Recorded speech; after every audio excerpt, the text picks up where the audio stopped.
Hello, Flosstube. This is Heather, the 20-minute stitcher, coming at you with episode number 45.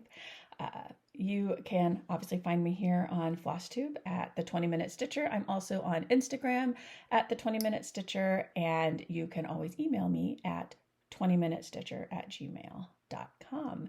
Thank you so much for choosing to spend some of your time here with me today. I actually have quite a lot of stitching to share today.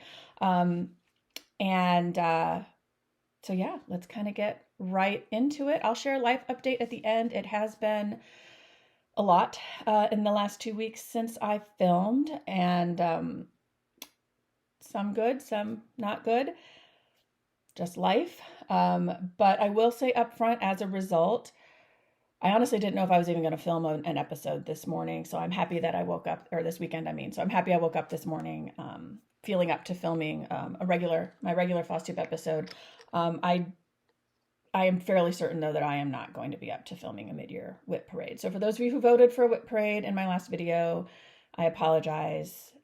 If you're interested in sort of why, stick around to the end. I'll share a life update as to sort of why I don't really see myself being in the mood for one. But I do have lots to share today. I have a new challenge that I have put together. If you watched my last video, you might be able to guess what that's about. And so would love to have you join in if you want to.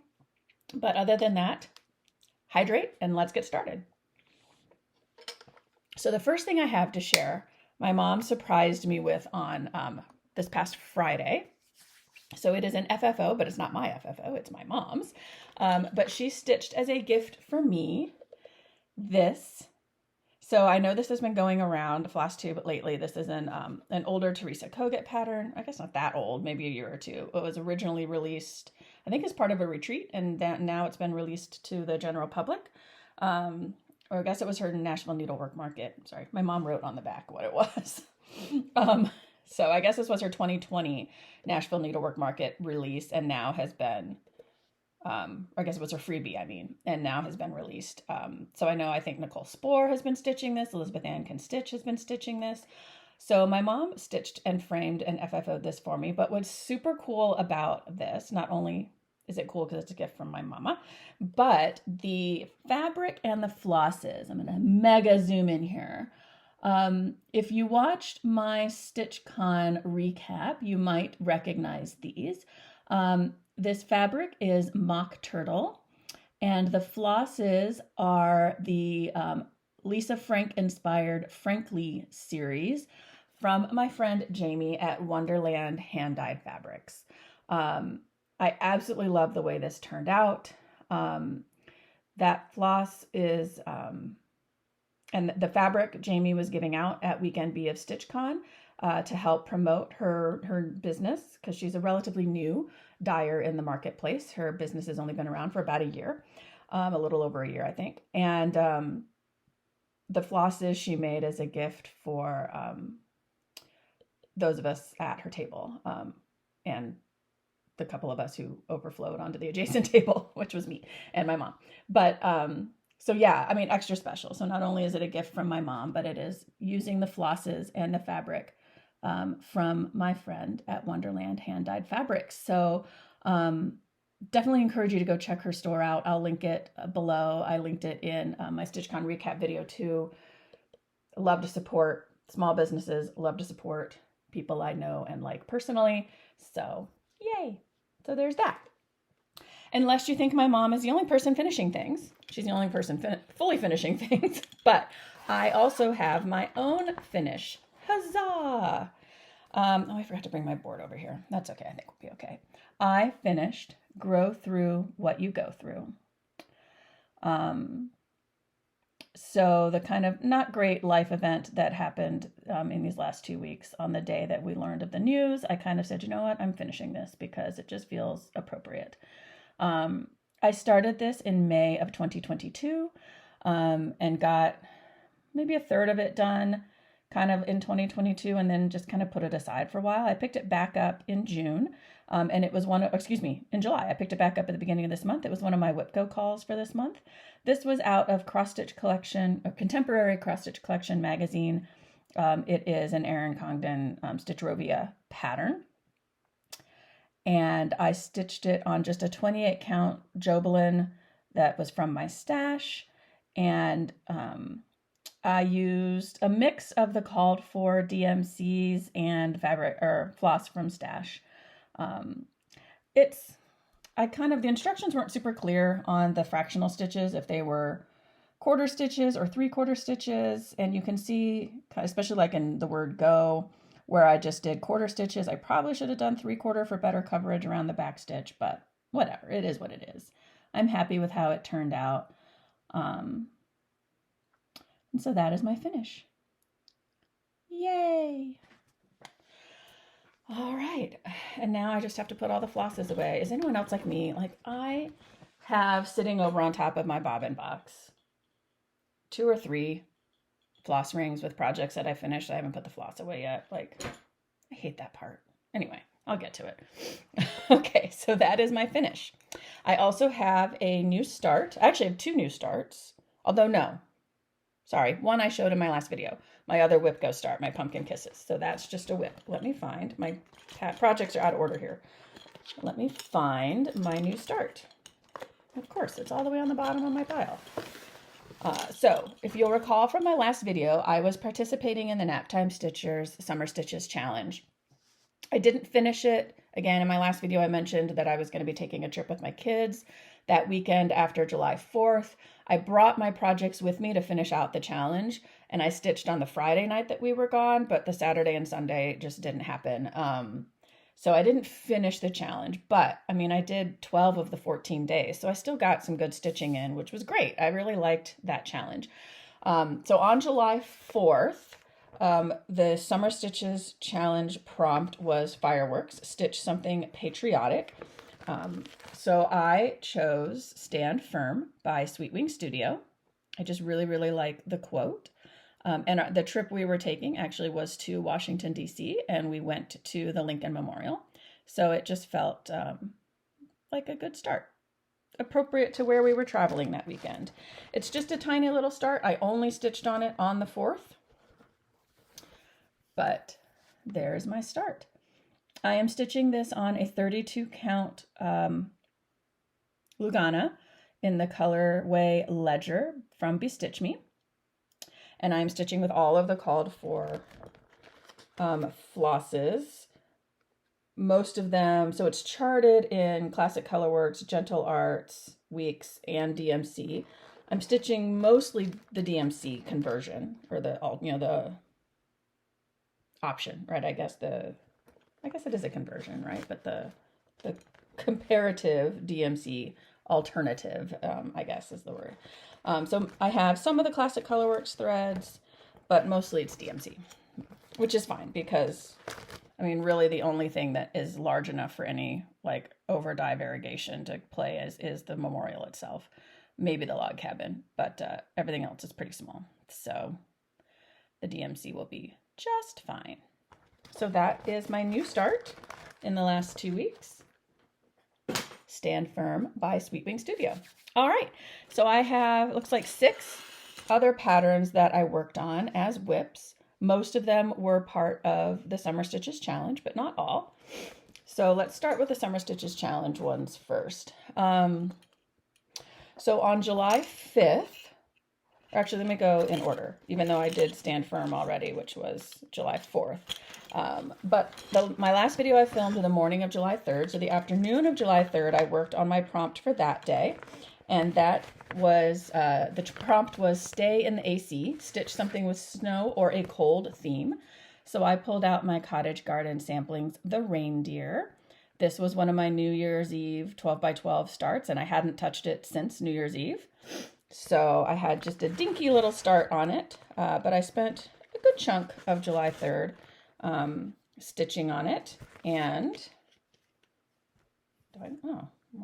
I didn't finish off that strand of floss. That's interesting. I rarely, but it's in the back, so it's fine.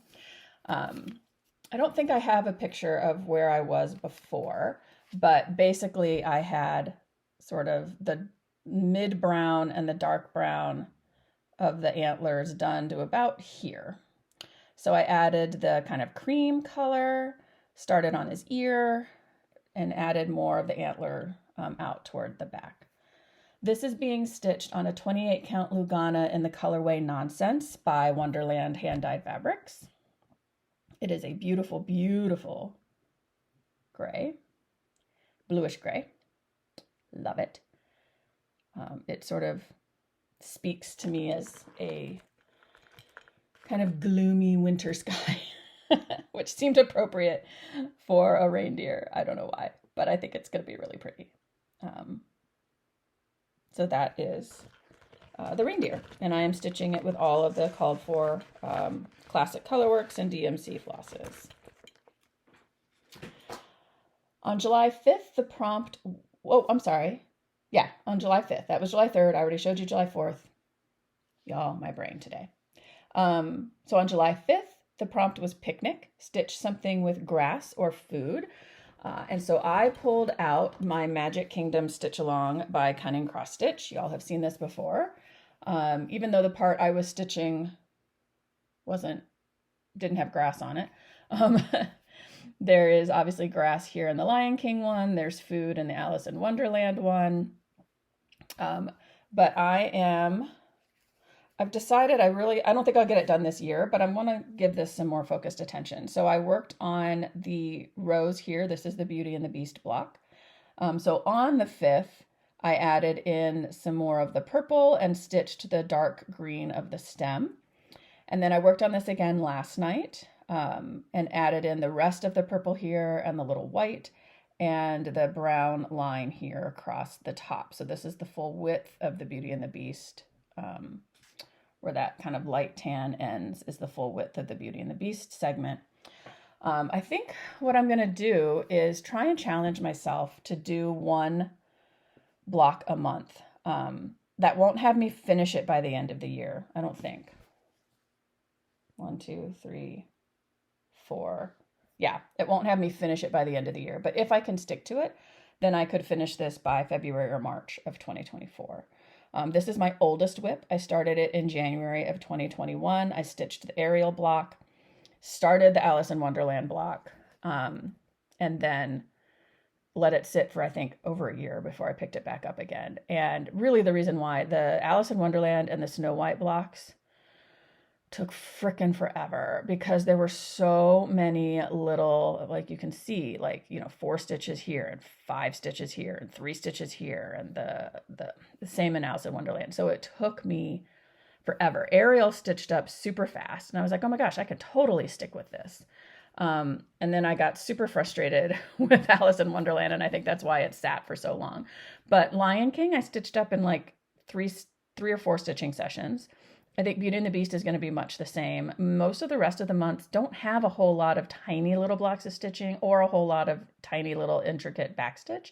So I think most of the rest of the remaining blocks will stitch up fairly quickly, which is why I think I'm going to kind of challenge myself to try and get a block a month done each month and get this finished because it's going to be gorgeous when it's done. I mean, it's starting to get gorgeous now, even with what is done, but it's going to be stunning when it's done. I'll pop up a picture if you are maybe newer to my channel and haven't seen it before. This is what the finished product will look like. All of the little scenes from each of the movies combined to form the castle, Cinderella's castle. So it's going to be gorgeous when it's done. So that is Magic Kingdom Sal. Then on July 6th, the prompt was stargazing, stitch on dark fabric or with a dark floss. And so I pulled out my Lizzie Kate In All Things Give Thanks, which is a booklet with lots of different sort of little motifs for Halloween and Thanksgiving. I am stitching this one here with the autumnal and Thanksgiving motifs. And I didn't get a lot done. This was the day we left for our trip, so I stitched a little bit in the morning, and that's all that I did. But I did stitched I think I had some of the word give already, but maybe not. I think I actually might have, last time I left off, I think I was in the middle of the word things. So I stitched the rest of the letters that you see here, so almost finished the words. And then I stitched a little bit, no I didn't. All I did was work on the words. I lie. I almost lied. I just worked on the words. But it's in black, so it counts as dark floss. And I'm going to continue working on this, actually probably just for the next couple of days, as part of my Pick-a-Whip, Marjorie made, again, if you watched my last video, I sort of shared her whip challenge. It's called #pick-a-whip. She has a beautiful little glass vase that she put a bunch of little prompts in, and each time she films a video, she's going to pull a prompt. And the challenge is just to pick a whip that fits the prompt and stitch on it until her next video, which she typically films every 2 to 3 weeks. So the first prompt was bird. So even though I've already finished the turkey, there is a bird on this pattern. So I'm going to keep working on this a little bit and finish it up, in part because it also fits with what I'm going to talk about later. And I have someone who I have promised the pattern to once I have finished it. So I want to get it finished fairly quickly. So Candace, you can get the pattern. So that is Give Thanks. And then on July 7th, the prompt was Summer Lovin', stitch something with a heart or with red or pink. And this was the last day. There were 2 days in the challenge after this day, but this was the last day that I stitched on the challenge. So I pulled out my Circle of Stitchers by, I always get wrong who it is. It is Heart and Hand design. This was a StitchCon freebie from 2022.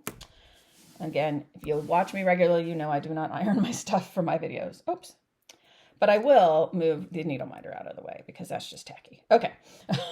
So I am almost done with this. So I added, I stitched all of the word friends and finished up the little heart. At least I think I finished the heart. Is the heart done? Yeah, the heart's done. And so all I have left is to finish the rest of the border around here. There is a needle and thread that gets back stitched up here. And then down this side, it says StitchCon 22. And then this will be done. And I am just stitching this on a mystery linen. I've realized I have not shared with you my fabrics. I'm awful. How terrible am I? So I shared with Reindeer. So the Magic Kingdom Stitch Along is on just a mystery linen. In fact, I think it might be this same mystery linen that I'm pretty sure I just took out of my mom's stash. Give Thanks is, sorry, y'all, this is why I almost didn't film a Flosstube today, because I am just kind of a little out of sorts today. This Give Thanks is being stitched on a 28 count hand-dyed Jobelin in the color Thyme, T-H-Y-M-E, like the herb or herb. But the card doesn't say who dyed it, so I don't know who dyed it. All right, back on track now. So yeah, so Circle of Friends is just being stitched on a mystery linen with Classic Colorworks Ribbon Red. And this is almost a finish. Yay. Okay. And then my next whip, so we're done with the Summer Stitches Challenge. Like I said, I didn't complete the last 2 days, but I have 2 other whips that I worked on. So one was Pumpkin Kisses by Primrose Cottage. This was my square 13 for WhipGo for July, which my challenge was just to start it. This was a new start in square 13.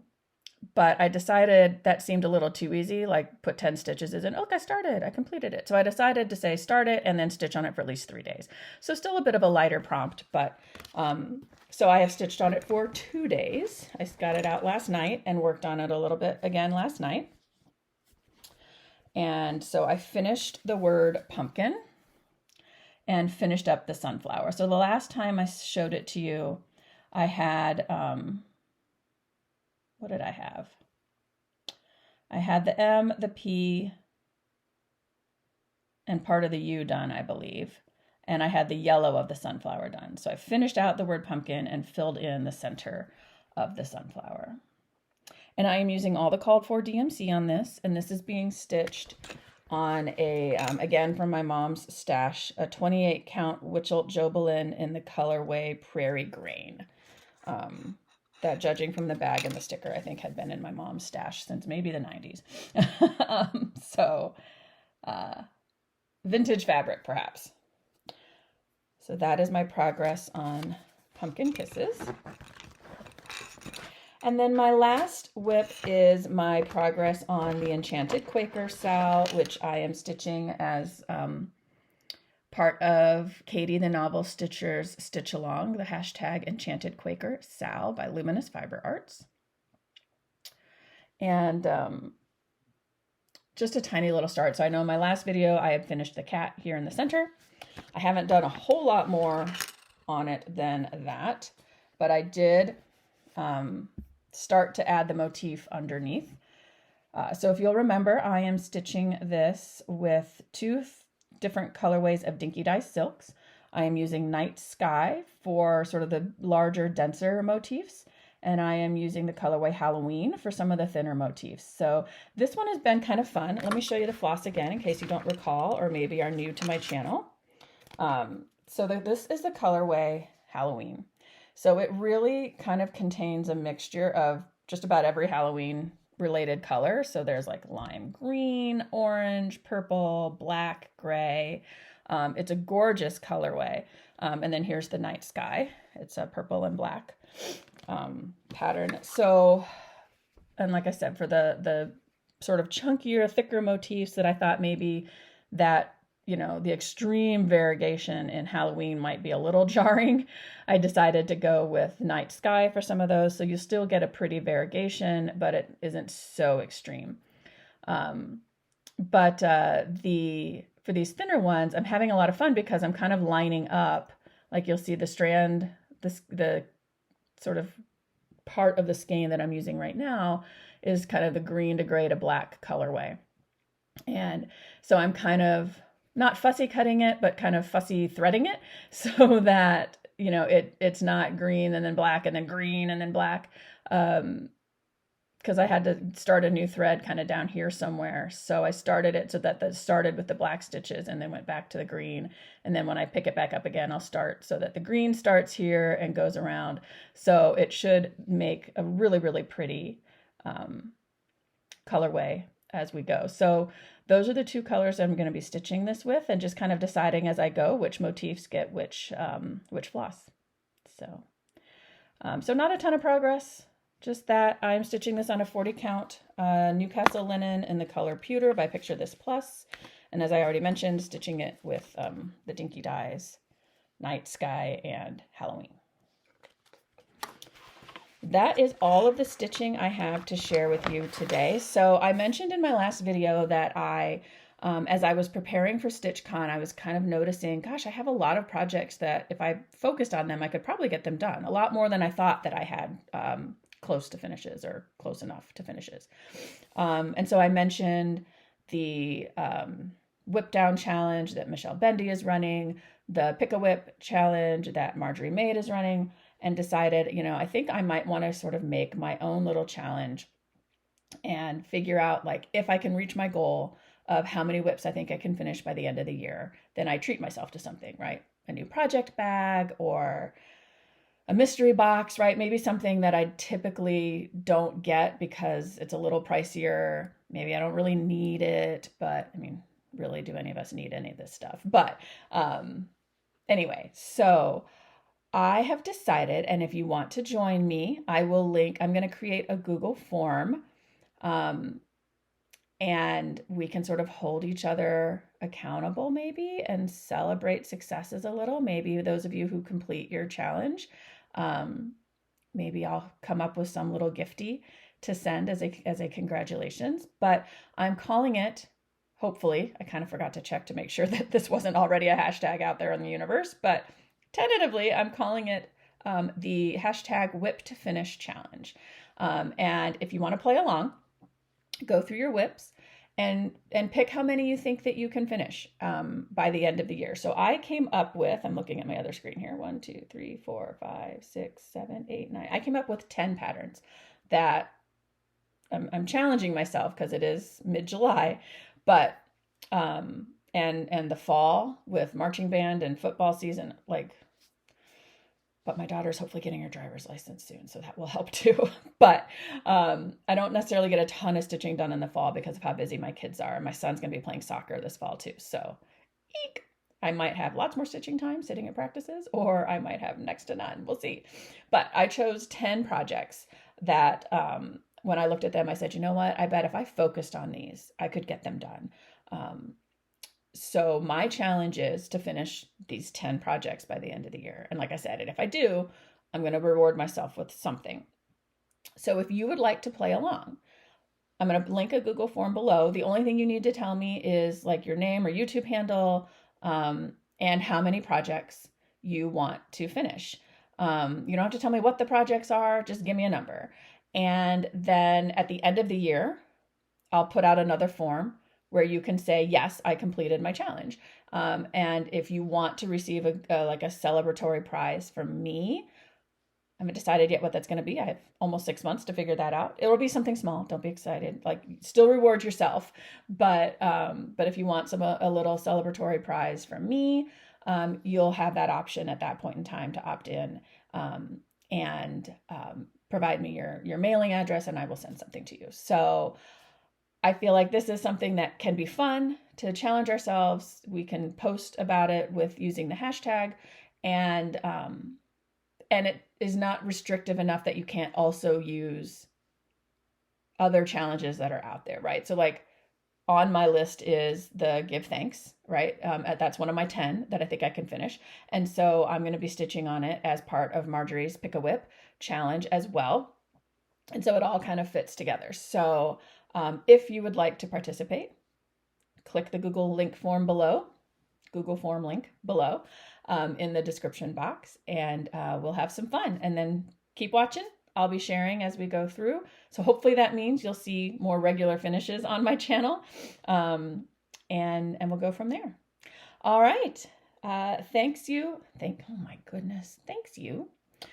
Thank you all, as always, for watching. If you are not interested in the life update, go forth and conquer. Happy stitching. But if you want to stick around for a little bit of a life update, I'll share that now. Totally fine if you want to switch off. I know sometimes it's just about the stitching, and that's totally okay. And the life update isn't going to be super long, but I did want to share a little bit about what's happened in the last couple of weeks. So as I mentioned in my last video, we were getting ready to take a trip, the kids and I. We took that trip down to Maryland and Washington, D.C. My daughter went on her very first college visits. We went to Loyola, Maryland, and to Georgetown. She really liked both schools. I think she was a little surprised by Loyola, Maryland, how much that she liked it. I think she was thinking of it as like, it's pretty, it might be a nice like second option school. But she really, really liked it. I think it's moved up quite a lot on her list. And Georgetown, of course, is Georgetown, right? I mean, it's in DC, anything and everything that you would want to do in terms of an internship or shadowing opportunity, it's all there. And obviously Georgetown is a historic and excellent school. And I make that face only because it's very difficult to get into as a result. So we'll see. But she did really enjoy Georgetown as well. So that was a fun trip. We turned it into a little bit of sightseeing. We went to the National Aquarium in Baltimore, and tooled around DC a little bit. I mean, it was a very quick weekend. But we did see the Natural History Museum and a tiny little bit of the American History Museum. We saw the Lincoln Memorial, the Washington Monument. And yeah, so it was a good quick trip. And DC's only about a 6.5 hour drive from where I live. So it's super easy. And yeah, so we did that. And while we were there, unfortunately, we learned that my mother-in-law went into the hospital. I've not talked about her a whole lot. And I still won't provide a ton of detail, but she has been battling cancer for almost a year, and sadly succumbed to it on Friday, so 2 days ago. So that's sort of why I wasn't even sure if I was going to film this weekend. It's sort of this weird situation, right? I haven't been married to her son for 3 years, but my relationship with her actually got better after the divorce. I talked to her more often. I think we had a better understanding of each other, I think might be the easiest way to put it without going into too much detail. So it's this weird feeling because I felt closer to her in the last few years than I did in the almost 20 years before that I was married to her son. And but because I'm no longer married to her son, right, I haven't been part of anything, understandably so, and rightfully so, right? I mean, I'm not married to her son anymore, but it's just weird. So, and the kids, my daughter didn't, I mean, they're both obviously very upset. My daughter sort of had a better understanding because she's older of what was going on. So I think she was less surprised by the news. My son has been a bit of an emotional roller coaster. He knew she was in the hospital, but I don't think he really comprehended how serious it was. And admittedly, like, even those of us adults, like, were a little surprised by how quickly things turned. But anyway, so that has kind of been what's going on with me. That's why I'm not going to be filming a whip parade. I just kind of don't have the mental energy to get everything together and organized. I did kind of I counted my whips. I put them in chronological order. I did all that before this news, and kind of the thought of filming that just doesn't, I just don't feel up to it. So hopefully you all understand. I am hopeful, I'm sure, that I will have an end of year whip parade. And I might later, maybe in the autumn or something, maybe I'll do like a finishes parade or like a 2023 new starts parade. Maybe I'll do something different later in the year. But right now, mid-year time, I'm just not feeling it. So, so that's kind of my life update. So just definitely focusing on my kids a lot right now. And yeah, and we're going into a very busy season. Band camp, marching band camp starts, well, for my daughter, it starts next week. It actually starts tomorrow. The color guard and the drumline have to report. I'm in charge of uniforms, so I'll be helping with uniforms this week for them. But then my daughter goes back to band camp next week, and that sort of always feels like the end of the summer because then it's sort of like, oh, okay, band camp is starting, so we need to make sure we have school uniforms that still fit us. And because both of my kids, even though they go to different schools, they both go to schools that require uniforms. So it's like, okay, we got to go buy new uniforms. We got to get the school supplies. Like, summer's over, even though it's not, but it starts to feel like it. I'm sure those of you who are parents of school-age children know the feeling. So it's going to be very busy.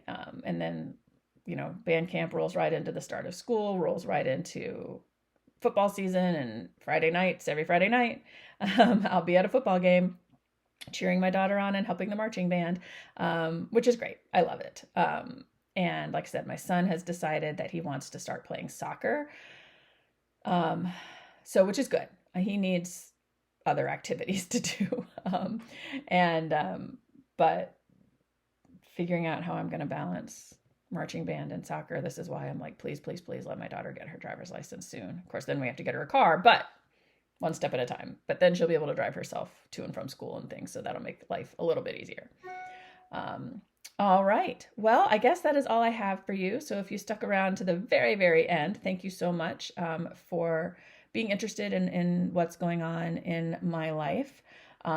If you are the praying or the good karma kind of person, I would definitely appreciate your prayers for my mother-in-law's family and for my kids, and me too. But certainly for my ex-husband and my father-in-law and my sister-in-law, as they are adjusting to this new reality. As always, I will sign off with take care of yourselves. Definitely hug your loved ones. Hug them tight. And happy stitching. And I'll see you again in a couple weeks. Bye.